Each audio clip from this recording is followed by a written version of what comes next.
5, and the pressure was 29.90 inches and rise.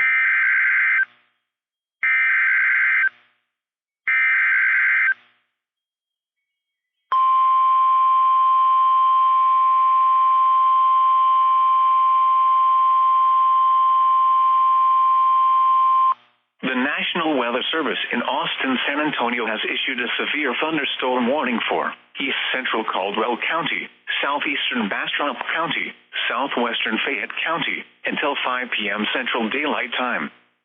At 3:56 p.m. Central Daylight Time, a severe thunderstorm was located near Smithville, moving south at 15 miles per hour. Hazard, 60 miles per hour wind gusts and $half-size hail.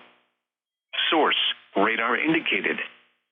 Impact, hail damage to vehicles is expected.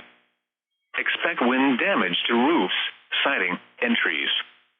Locations impacted include Smithville, Cistern, Rosanke, Muldoon, Upton, Hills Prairie, Togo, String Prairie, Alum Creek, Floy, Buescher State Park, Pilver, Jeddo, Colony, Elm Grove, and Delhi. For your protection, move to an interior room on the lowest floor of a building.